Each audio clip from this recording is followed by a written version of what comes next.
Russia Ukraine যুদ্ধ শেষ করতে যুক্তরাষ্ট্রের দেওয়া বিতর্কিত ২৮ দফা পরিকল্পনার সংশোধিত সংস্করণকে স্বাগত জানিয়েছেন জেলেনস্কি। রাশিয়া এতে ঘোর আপত্তি জানিয়েছে। যুক্তরাষ্ট্র বলছে তারা রাশিয়ার পক্ষ নিচ্ছে না, তবে এর মধ্যেই ক্ষেপণাস্ত্র হামলা হয়েছে কিয়েভে।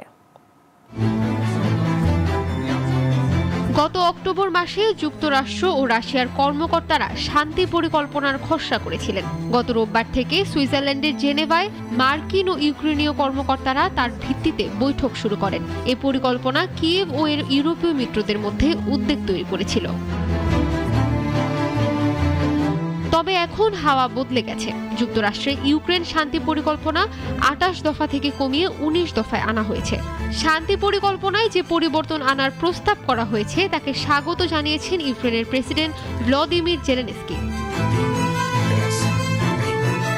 কারণ পরিকল্পনার কয়েকটি অংশ রাশিয়ার উদ্দেশ্য বা স্বার্থ সমর্থন করে এমন মনে হয় ইউক্রেনের ইউরোপীয় মিত্ররা সেগুলো বাতিল করে ট্রাম্পের পরিকল্পনার একটি সংশোধিত সংস্করণ তৈরি করেছে।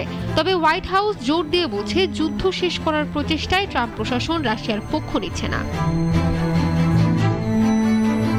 শান্তি পরিকল্পনা থেকে দফা কমানোকে এক ধাপ এগোনো হিসেবে দেখছেন ইউরোপীয় নেতারা। সামনে এখনো বেশ কয়েকটি বড় জটিলতা রয়ে গেছে। এসব সংশোধন প্রত্যাখ্যান করেছে রাশিয়া। বৈঠকের কিছুক্ষণ পরই কিয়েভে একের পর এক ক্ষেপণাস্ত্র ও ড্রোন হামলা করেছে রাশিয়া।